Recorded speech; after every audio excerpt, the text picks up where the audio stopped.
Welcome. Today we are going deep into one of the most mysterious and least studied cultures, the Himba people, whose way of life and traditions have been preserved for centuries in the heart of northern Namibia. But behind every ancient ritual lies a question. Will these people be able to maintain their unique identity on the brink of global change? Imagine, a few hundred years ago, their ancestors migrated from East Africa, preserving ancient artifacts and customs that continue to live in every gesture and word. At the same time, beyond their isolation, a struggle has ignited. Modern challenges and external pressures threaten to erase everything that makes them special. Behind every fire in their rituals and every cow in their herd lies not only culture, but also the fate of an entire people. We promise to reveal the truth. Who and why is trying to destroy their traditional way of life? And what is at stake if they succumb? Are you ready to see what lies behind the walls of their traditional world?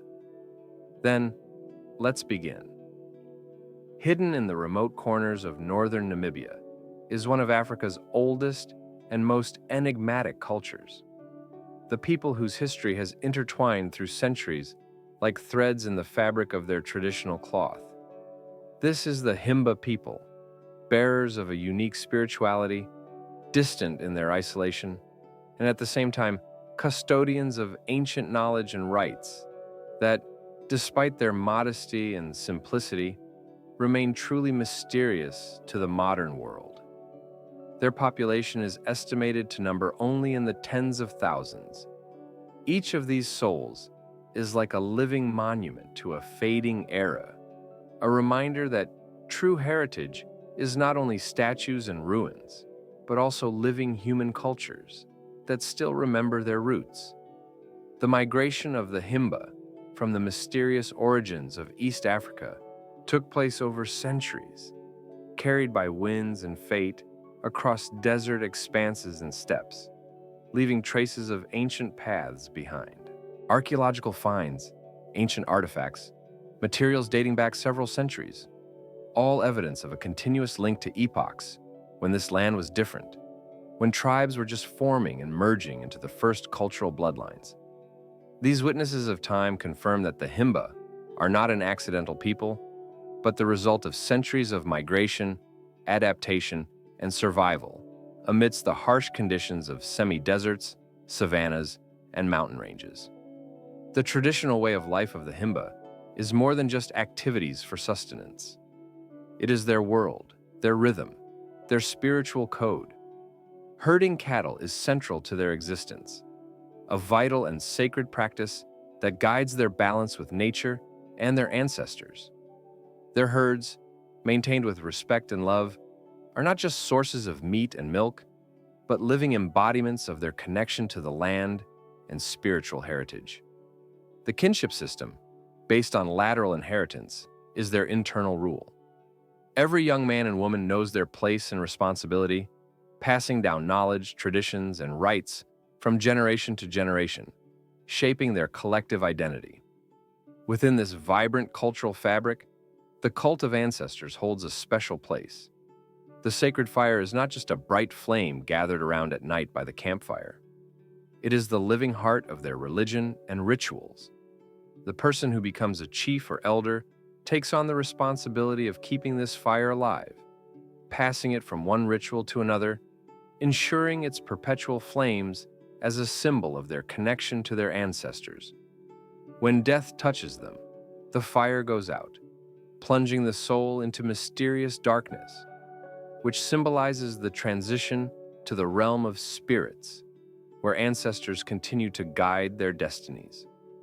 Despite their small numbers and geographical isolation, which should have preserved their traditions in purity, contact with the outside world, even infrequent, leaves its mark on them. Modern technologies, televisions, radios, even mobile phones. These fragments of progress occasionally intrude into their shy, hidden world, away from civilization. But every time the Himba confronts this new and unfamiliar, their response is resistance.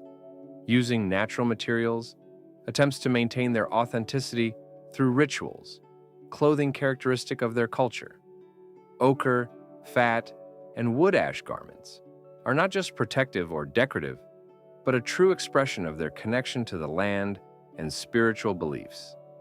It is precisely in this retreat into quiet isolation and economic simplicity that their unique ability to withstand external influences is hidden. They live in small settlements scattered across desolate plains, guarded by mountains and dunes. Their daily rhythm is dictated by nature: the sunrise, the scorching noon, the evening shadows, and everything beyond that seems foreign to them. Can they preserve their identity? Can they, while maintaining their ancient culture, resist the rising global pressure that seeks to erase borders, level differences, and dissolve them into a single flow of excessive tourism and commercialism? These questions embody not just the problem of a single people, but symbolize the ongoing struggle for the right to preserve uniqueness. Where do the Himba stand today? What threats loom over their cultural model, which for centuries was hidden in the shadows of civilization? Modern evidence includes not only technical progress, but also efforts to penetrate their environment. Commercialization, tourism interests, imposed standards, and standardized ideas of what traditional peoples should be and how they should live. All of this threatens to erase their unique identity, turning them into ethnographic museum exhibits or marketing symbols, rather than living people safeguarding their spirituality and traditions. Isn't it obvious that these peoples are monuments of the past, living testimonies of historical truth? And despite their modesty, they carry an important lesson for all humanity. True culture cannot exist forever without protection and respect. The only question is whether the Himba will be able to preserve their identity in an era of rapid change. And do they have a chance, a future, given that modern challenges are not only external forces, but also internal fears, doubts, and the blurring of boundaries between the past and the present? Because the stakes are not just the fate of a particular people. The true issue is the very idea of preserving deep human roots, the ability of a small, nearly forgotten tribe to survive and persist in a world where the influence of globalization is becoming increasingly powerful and pervasive. What threats and challenges will they face on their way to the future? And will they, as warriors of their culture, be able to withstand the onslaught of this fleeting era? The answer to this question is not only about them, but about all humanity, because the disappearance of the Himba culture is not only the extinction of a people, but also the loss of a part of history, a part of the soul of human civilization. Deep in Africa, in the very heart of the continent, lies a mysterious and undeniable space where the Himba tribe dwells, a people whose way of life and way of being have long become a living reflection of centuries-old traditions rooted in their consciousness and existence. This ancient tribe fills the surrounding nature with meaning and rhythms that are preserved and passed down from generation to generation, like sacred spells hidden in the fabrics of their customs and in every movement, every gesture. Their social structure is a complex web of kinship ties, tightly intertwined clans that both divide and unite. And here, each person is not just an individual, but part of a whole, a bearer of heritage, maintaining a balance between past and present. Thus, every member of the tribe belongs simultaneously to two clans, one through the paternal line and the other through the maternal. In this smaller world, where boundaries between relatives fade and duties and honor connect all generations, a society is formed where traditions are not just words or rituals, but the foundation of existence. Each clan holds its own secrets, stories, and customs, and all of these form a living fabric of tribal consciousness. The communal structure is not simply a distribution of power or a strict hierarchical order, but rather a delicate balance based on respect for ancestors, respect for elders whose wisdom is considered supreme. It is they who make the most important decisions: when to hold a festival, how to divide the harvest, what future to assign to the upcoming leader. In this society, every word is tested by time, and every action is governed by strict rules established over centuries. In such a life, the common good and family bonds, unity, sustain the entire clan through any external challenges. Reliability and spiritual connection are the highest values, reflected in ritual practices, ceremonies, and customs that are constantly renewed yet remain unchanged. When it comes to appearance and adornments, the tribe's outward look is revealed as the most important means of self-expression and social identification. For women, long skirts made of goat leather, whose simplicity and practicality conceal a special symbolism. These skirts, decorated with shells, copper ornaments, and feathers, serve not only as decorative elements, but also as symbols of social status and even personal achievements. The expression on their face mirrors their inner world, while their hairstyle is an important indicator of family position. Women adorn their hair by braiding it. The length and arrangement of the braids can reveal their age, marital status, or clan affiliation. The longer and more symmetrically braided the hair, the more respect the wearer commands. In this culture, hair is not just a part of the body, but a living expression of spirit and family. On their bodies, however, the connection between beauty and the rhythm of life is particularly evident. An essential part of their aesthetic expression includes body and soul care practices. Natural components, ochre, fats, ash, are transformed into masks, paints, and ointments that give their skin a special shine and brightness. Smoke baths or incensing with herbs are regarded as indispensable rituals for maintaining beauty. Inhaling the aroma of herbs and twigs during slow smoking cleanses not only the body but also the soul, filling it with spiritual purity and harmony with nature. These practices are not merely part of daily life, but sacred rituals, symbols of the person's connection with the environment and internal honesty. Thus, beauty is not an external display, but a reflection of how a person accepts and respects their natural gift. Regarding lifespan, it reflects complex social and biological factors. Women, it appears, tend to live about 10 years shorter than men. Why is this? What reasons lie behind this coincidental fact? In any society based on respect for traditional values and rituals, such features acquire special significance. The transfer of property and status in this culture is a ritual act, reinforced by family customs and traditional ceremonies. Here, inheritance is not merely material wealth, but a symbol of continuity, a guarantee of the clan's continuation, strength, and spiritual richness. Important rituals for passing on status are embedded in ceremonies passed down through generations, uniting the entire community within a shared way of life.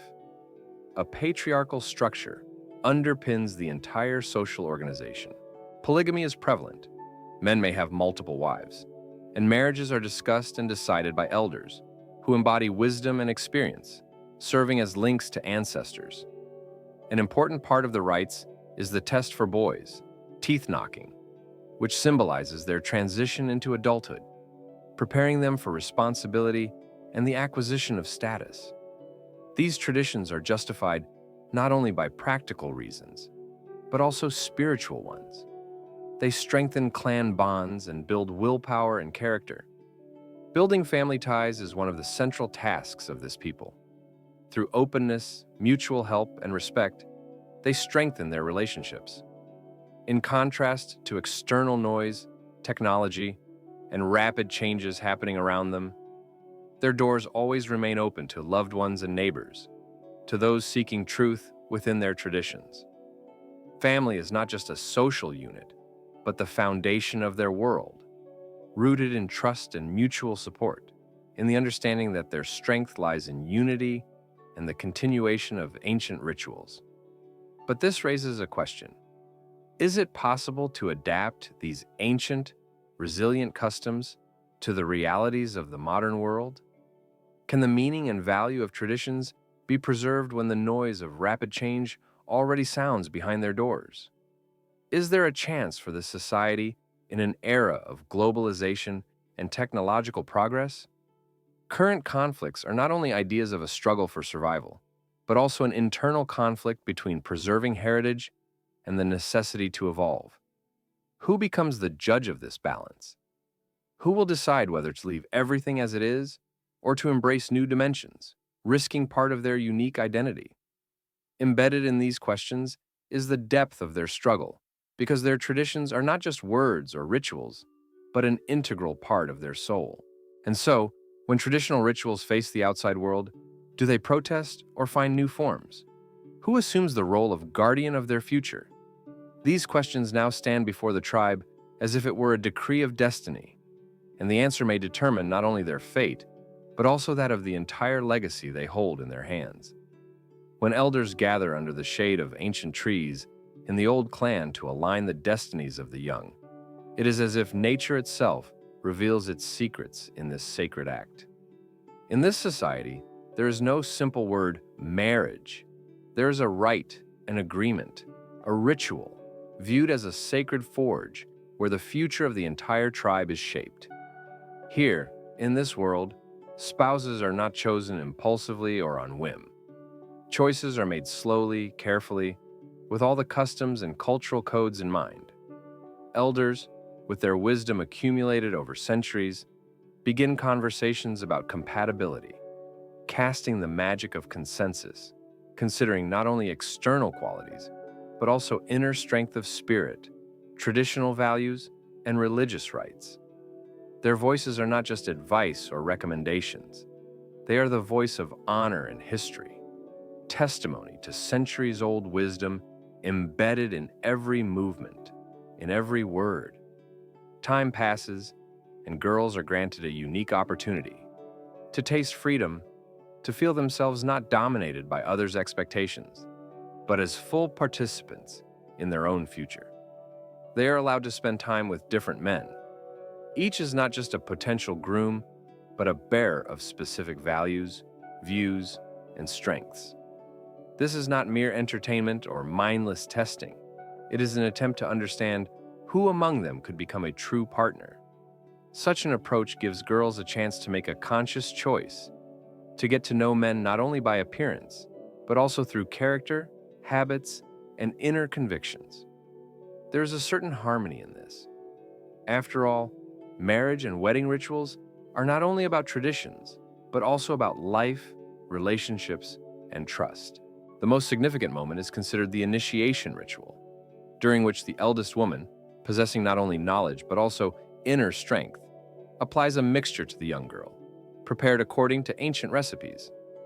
This mysterious composition is not just a blend of herbs and oils, but carries sacred meanings.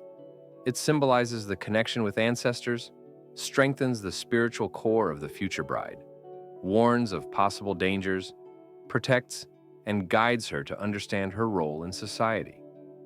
After this ritual, the girl's consciousness becomes rooted not only in her own value, but also in her responsibility before the entire community and the centuries-old traditions. At that moment, a new chapter opens for her. Not a personal choice, but the continuation of the chain of life and culture passed down from generation to generation. The rite for boys seems even more symbolic. At 12 years old, when everything feels young and uncertain, their teeth are knocked out. But this is not just a painful procedure. It is a ritual proclaiming adulthood, a moment when the young man connects himself with his ancestors, linking his destiny to the eternal ancestral chain. The loss of lower teeth, as a symbol of security, authority, and strength, serves as a document of entry into adult life. This act is not only a symbol of overcoming fear, but also affirmation of the status quo, a deep meditation on connection with the past, on continuing the lineage with all its duties and virtues. In this society, there seems to be no room for weakness, only faith in the power of traditions, which surrounds every young person with care, while simultaneously placing the burden of responsibility. The main thing in these customs is not individual faith or personal choice, but commitment to the bonds that unite an entire system: families, clans, tribes. Restoring peace, strengthening connections, is not about love in our understanding, but about harmony and stability. It is a kind of social glue that makes society strong and impervious to upheavals and divisions. In this world, openness in expressing feelings is considered normal, because trust and sincere expression of emotions create additional bridges between people. Not hiding one's feelings, not concealing joys or pains. All of this is done for unity and support. When a conflict arises, disputes are not settled with shouts and accusations. Instead, people turn to elders without fear of judgment or condemnation. In their wise guidance, personal responsibility becomes part of the ritual of correcting mistakes rather than a reason for ruptures. Even grief or quarrels in this society flow into unspoken words, because voicing them is safe and sensible. A quiet conversation, sprinkled with respect and attention, helps to eliminate cracks, strengthen bonds, and maintain balance. This approach is not just a feature of interpersonal relationships, but a fundamental philosophy of life based on trust, understanding, and continuity. How can these traditional marriage rituals and views on fidelity harmoniously coexist with modern values? The questions seem to linger in the shadows, like a warning. What if these ancient practices contradict personal freedom, human rights, and individual choice? To what extent is it acceptable today to remain faithful to science and progress without destroying the resilient fabric of cultural foundations? These questions trouble many who face the need to reevaluate their values, preserve their identity, and at the same time seek a place in society where new perspectives on personality and freedom are not always understood. Transitioning to the new is not an instant event, but a long and difficult journey where values, ideas, and traditions collide. Societal evolution entails a transformation of consciousness, a reevaluation of fundamental principles, sometimes painfully. The ideals of freedom and independence can challenge the doctrines in which these peoples have been rooted for centuries. And then a new front opens, the challenge to preserve their uniqueness without losing connection to their roots, without dissolving into the flow of modern trends. Will society change if people begin to see marriage, personal fidelity, and family ties differently? Perhaps it will become more flexible and free. Or maybe it will lose its inner strength, drowning in the discord of modernity. The question remains open, and only time will show which path these generations will choose. But one thing is clear: maintaining and developing traditions is not just a matter of customs. It is about the continuation of life, about preserving the cultural code that defines their identity. Regardless of time, wars, or revolutions, these foundations continue to live inside each person, seemingly nourishing the skin and spirit of their society. And within this ongoing dialogue between past and future lies its power, a force that eternally connects generations despite the storms of change. In the heart of silent emptiness, where rocks pierced the sky and silence seemed absolute, lay the land that had served for centuries as the homeland for a people living by special rules, according to ancient traditions. Here, in profound silence, unbroken even by the cries of the free wind or the calls of the herd, were perceived the images of a way of life that followed its own austere but sincere path. They are those who inherit the customs of ancestors, who have lived for centuries without participating in the rush of civilization, who embody a unique and authentic cultural layer among many peoples. Their home is a cone-shaped hut, built from young trees carved in strict accordance with techniques passed down through generations. These dwellings are simple, unpretentious, devoid of furniture, placed directly on the ground, reflecting their deep connection to nature. Inside, the space itself is a single room where the entire village sleeps, where fates intertwine, where life is born. Mud, manure, weathered straw, all these materials create comfort in their earthly nests, providing protection from harsh climatic conditions.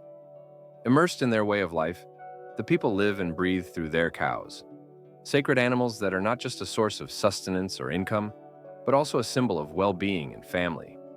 Their lifestyle revolves around the herd, around caring for the cows, since it is they who determine who and when will have happiness, whose future will be linked to this vital wealth. For the cows, that is not only sustenance, but also an opportunity to marry, to bind one's fate with the land and the people. In other words, to become part of their community. In this world, where girls from the age of 8 are sent into early marriage during adolescence, cows are their greatest wealth and their path to the future. 4 cows provide not only the prospect of marriage, but also a chance to regain respect in society and to earn status. The appearance of the inhabitants is minimal, often reflecting their inner frugality and character. They avoid unnecessary fuss, preferring a simple, practical look. They frequently use makeshift materials, plastic bottles and bags, not only for storing water or food, but also as decorations, highlighting their creative approach to limited resources. These items serve as both adornments and protective talismans, imbued with meaning and memories of ancient traditions. They move easily from place to place, following pastures and their animals. Mobility is an integral part of their way of life.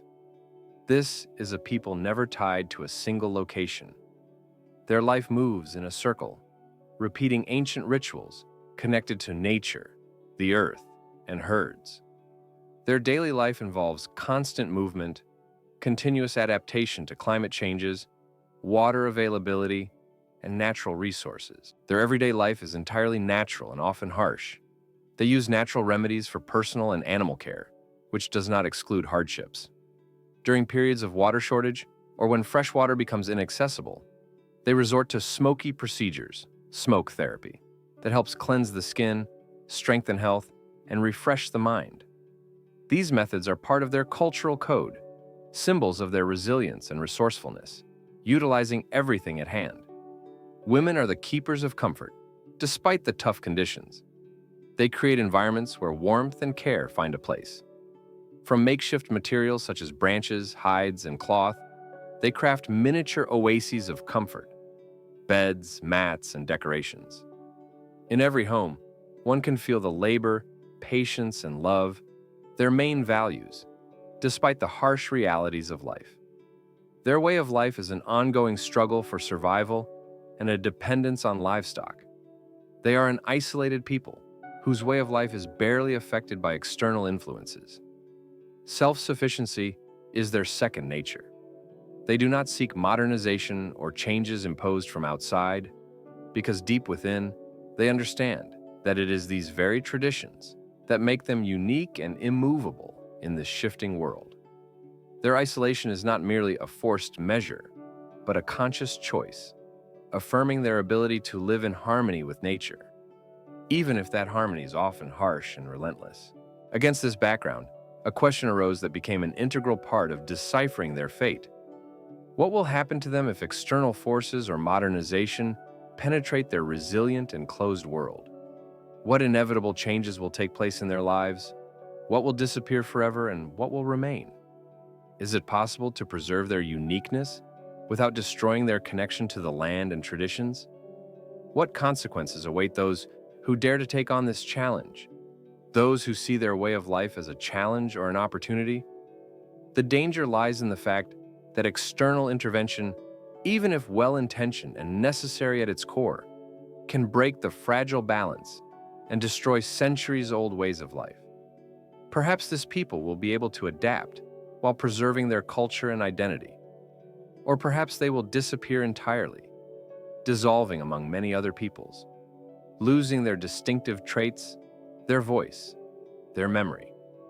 These questions are not mere abstract reflections. They represent a danger, a challenge facing them today. And contemplating the future, this chapter's conclusion brings an awareness of one important thought. Will they be able to transform, or will their traditions vanish in the whirl of external changes?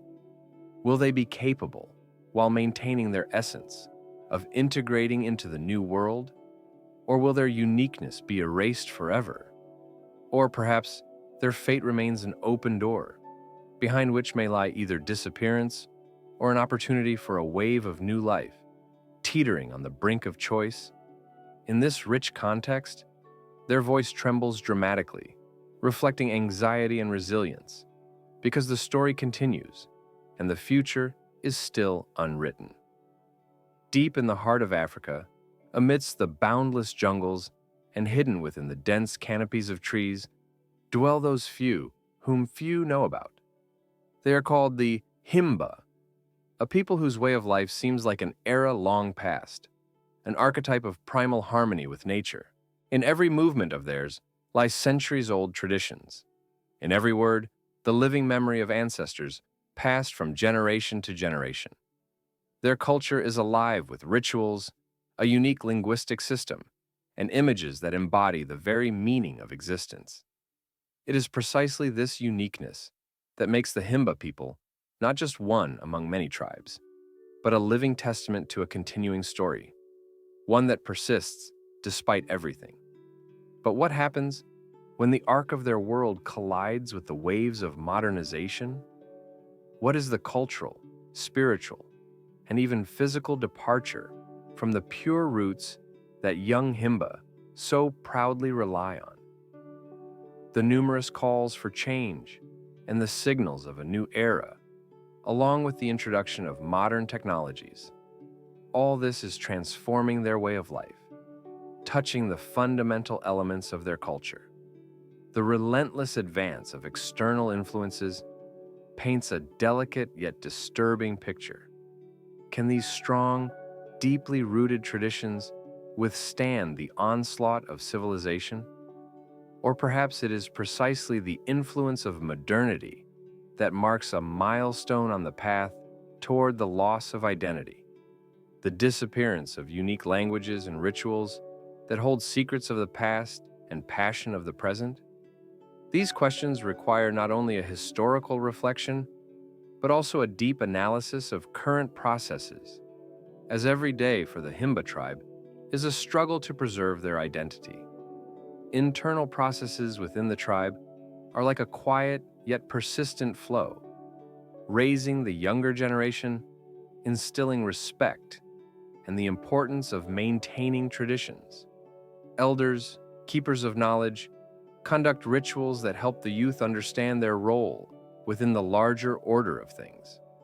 This education is not only about applying ancient crafts or knowing about nature, but also about shaping the inner world, understanding that their culture is unique, valuable, and must be protected. The walls are built from natural materials, clothing is handmade, and their language, a ringing voice passed down from generation to generation, all form the foundation of their existence. But how resilient are these bonds in an era of rapid technological progress, when new devices, assessments, and standards begin to penetrate even the most secluded corners of the tribe? Could external interventions become the very cause that the Himba language spoken by the tribe might disappear? Once again, they are born of excessive concern of scientists, international organizations, and charitable foundations, placing hope on aid without considering the consequences. Some argue that intervention can save them from poverty and disease, that providing knowledge to improve living conditions is a reasonable solution justified by caring for the future. But is it worth taking this risk?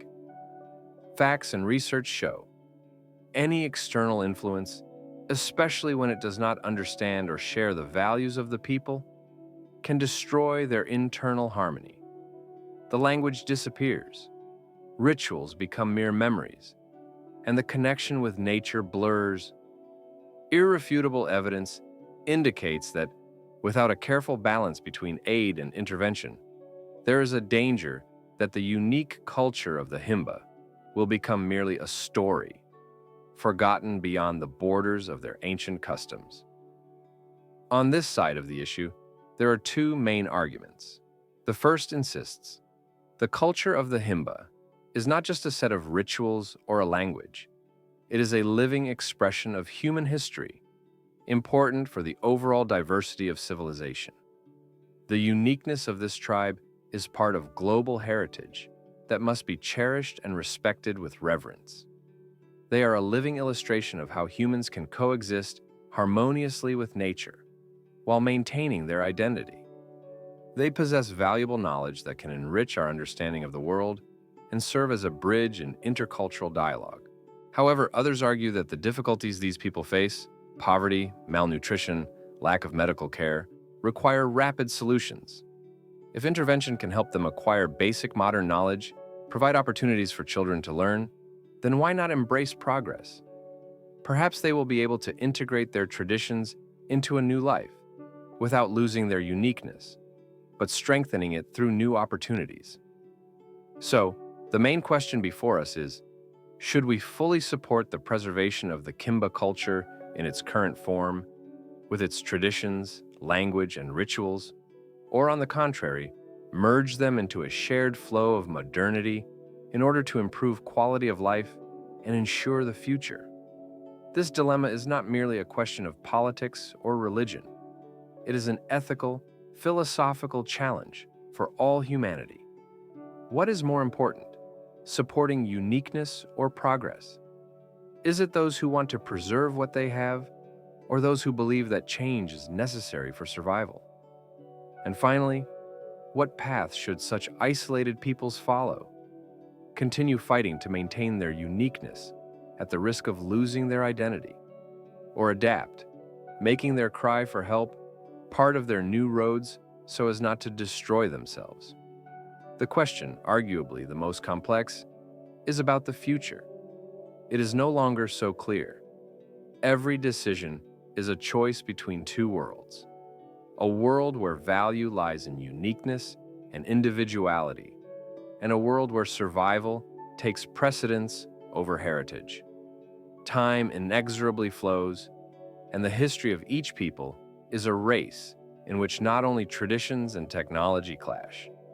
It is a confrontation of values, and it will determine the fate that the Kimba tribe chooses for itself. What path should people take? Strangers to them.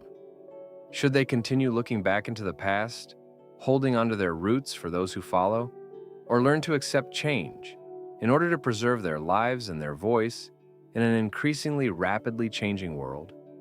This is the central question that hovers over every attempt to preserve their uniqueness.